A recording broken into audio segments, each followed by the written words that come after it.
Hello, my name is Ralf Friedrichs. I'm an addiction recovery coach and the host of the Take Your Life Back Today show. As an addiction recovery coach, I want to share something with you. And let me be crystal clear, to leave an everlasting impact upon you. Just imagine being buried alive. You're in a coffin, but you know you're not dead. You try to lift the coffin lid. The enormous weight upon the lid is keeping that lid from opening. You just think you're going to die. Then you say, maybe if I bang on the lid, I might unsettle the dirt that's upon the lid, and maybe, just maybe, someone on top might notice and start digging their way down towards me. This is what it's like to be at the lowest point of alcohol and drug addiction. You know you need help, you know you can't do it on your own, but you don't know where to turn. In reality, there are probably people standing by your grave. You just don't know that. You just think you're going to die. Usually, though, people don't think about death when they're habitually abusing drugs and alcohol. In order to feed an addiction, you have to be great at repressing the fear of death. I often ask you, my audience, did it ever cross your mind when you were abusing drugs and alcohol that maybe, just maybe, you might overdose and take away that God gave you a life away from just yourself? No. Selfishly, you will take your life away by abusing drugs and alcohol from your children, your grandchildren, your husband, your wife, your mother, your father, people that love you so dearly. Because of your selfish act of not seeking help, you might overdose. With this, let me leave one last thought. Don't be the person that I'm reading about on these index cards that went to their grave without reaching out for help. Instead, be a person that takes my hand, reaches out to me, and let me pull you in. Call me at 844-405-HELP, and I promise you, I will help you take your life back before your life is gone. And what a tragedy and a waste that would be. People like Larry Geis, also addiction recovery coach, life coach, with over 30 years experience. You can reach him at 516-458-2741. Larry Geis will help you from your depression to happier times, from your addiction to recovery, from low self-esteem to raise your self-esteem. Larry Geis can be found at www.odysseyconsultant.org. Larry Geis is an addiction recovery coach like I am, and we always tell our clients, it doesn't matter where you've been, it doesn't matter where you came from. What matters is that you're here seeking a better today and a brighter tomorrow. And it all starts within yourself asking for help, because when you don't ask for help, no one else knows about the situation. You will end up like that person in a coffin, alive, when it's too late. Call Larry Geis from the Geis Academy, 516-458-2741. Larry Geis will help you take back your life.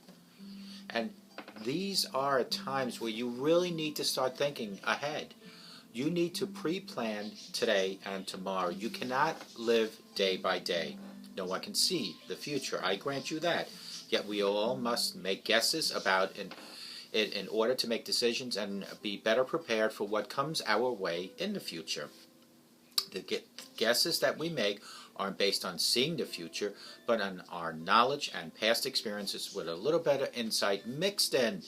If you don't want to be blindsided by the future and want to feel ready for whatever challenges you might face, then you have to become a master at thinking ahead.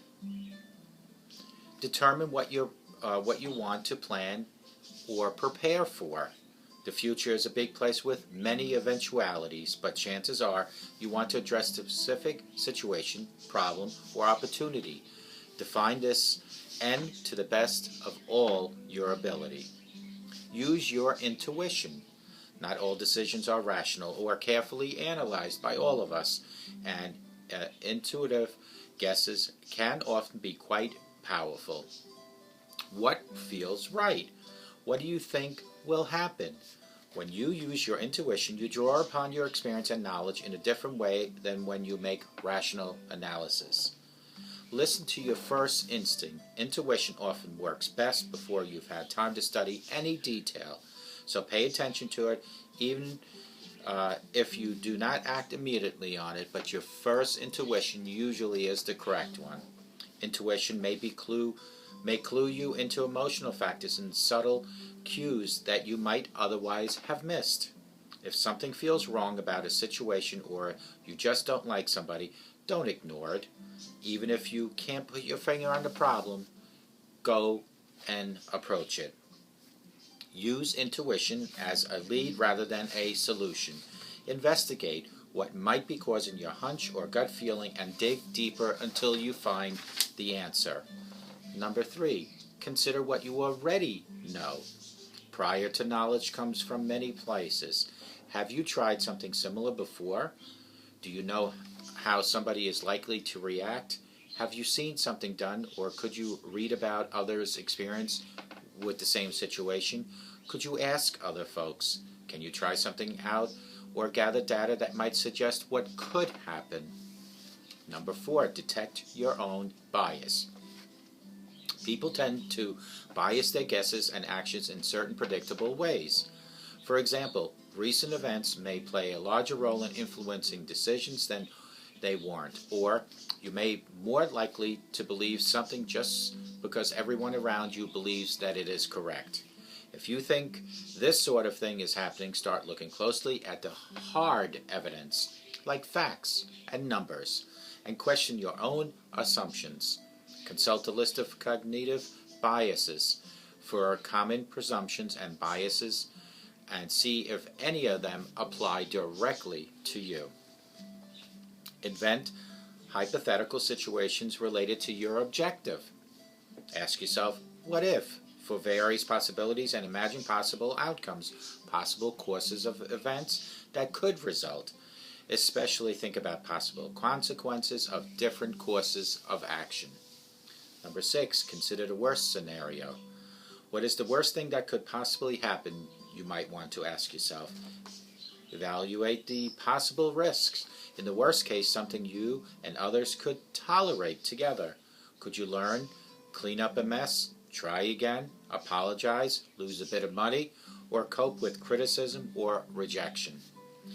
Is worst case something that you can plan for, avoid, or mitigate? Is worst case too risky or too undesirable? How likely is the worst case, and how likely is an undesirable outcome going to affect you? Number 7, consider the best case scenario.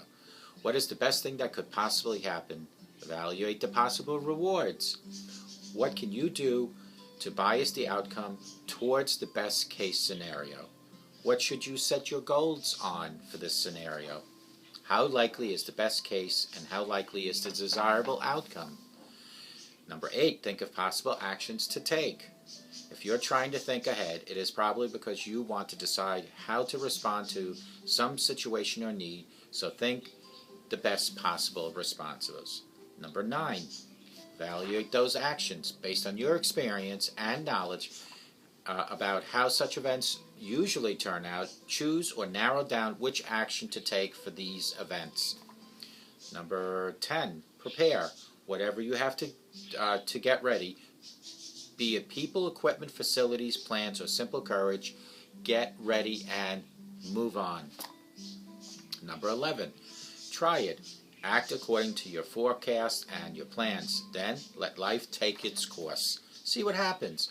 By taking note of the outcome, you will have more experience and knowledge to draw upon the next time you must make a decision such as this one, and you have then known how to react. And last but not least is adjust. As you see what really does transpire, adjust your actions or responses as best as you can. You may not have an opportunity to change course after you begin, but you do have the benefit of acquiring new information or results. Use them to decide how to modify your actions in the present and in the future. These are the 12 ways to think ahead. No one can see the future, yet we all must make guesses about it in order to make decisions and be better prepared for what comes our way. The guesses that we make aren't based on seeing the future, but they are the knowledge of past experiences. Here are the 12 different ways of thinking ahead. Determine what you want to plan and then prepare for it is number 1. Use your intuition. Listen to your first instinct. Intuition often works best when you fall back on what came to your mind first. Usually what comes to your mind first before you overanalyze it is the right outcome. Intuition may be a clue, may clue you into emotional factors and subtle cues that you might otherwise miss. If something feels wrong about a situation or you just don't like somebody, don't ignore, even if you can't put your finger on the problem. Utilize whatever capabilities you have to follow through. Use intuition as a lead rather than a solution. Investigate what might be causing your hunch or gut feeling and then dig deeper into it. Number 3 is consider what you already know. Prior knowledge comes from many places. It comes from past experiences. It comes from talking to other people. It comes from studies. Number 4, detect your own bias. People tend to bias their guesses and actions in certain predictable ways. For example, recent events may play a larger role in influencing decisions than they warrant, or you may likely believe something just because everyone around you believes it. So use your own judgment, your own intuition, and your own past experiences. Number 5, invent hypothetical situations related to your objective. Ask yourself this, folks. What if, for various possibilities and imagine possible outcomes, possible courses of events that could result, especially think about possible consequences of different courses of action. Number 6, consider the worst case scenario. Is the worst case something you can plan for, avoid, or mitigate? Is the worst case too risky or too undesirable? How likely is the worst case and how likely is an undesirable outcome? Number 7 is consider the best case scenario. What can you do to bias the outcome towards the best case possible? Where should you set your goals? How likely is the best case and how likely is the desirable outcome going to affect you? Number 8, think of possible actions to take. If you are trying to think ahead, it is probably because you want to decide how to respond to some situation or need. So think possible responses ahead of time. Number 9, evaluate those actions based on your experience and knowledge about how such events usually turn out. Choose or narrow down which action to take for which situation. Number 10, prepare. Whatever you have to get ready, be it people, equipment, facilities, plants, or simple courage, get ready and follow through. Number 11, try it. Act according to your forecasts and your plans. Then let life take its course. See what happens. By taking note of the outcome, you will have more experience and knowledge to draw upon the next time you must make a decision such as this one. And last but not least was number 12, you need to adjust. As you see what really does transpire, adjust your actions or responses as best as you can. You may not have the opportunity to change course after you have started, but you do have the benefit of acquiring new information or results. Use them to decide how to modify actions in the present and in the future. Folks, plan ahead. This person on these index cards in the beginning that I read about, who went to the grave, into the coffin, still alive, seeking for help then, did not plan ahead. Had this person planned ahead, this person would have reached out to people like Larry Geist and myself, addiction recovery coaches, life coaches. And this person might have been able to get the help that they so desperately need. If you have drug, alcohol addictions, or if you have low self-esteem, depression, or any other situation, the only way to get better is to seek help. We all have been down your road where we just thought we could do it on our own, but folks, take it from me. If you don't seek the help while you still can, things might be too late. Things might be too late. Let today be the first day of a brand new you, a brand new life. And let tomorrow be a brighter, healthier life to come for you. I hope to God, no matter where you're watching me, that you have a great day. I hope and I always pray that you all have a sober rest of your life, a blessed rest of your life, and a happy rest to your life. And may God bless each and every one of you watching my audience. And I certainly appreciate your dedication on keep watching my videos. Have a great day, and may God bless you.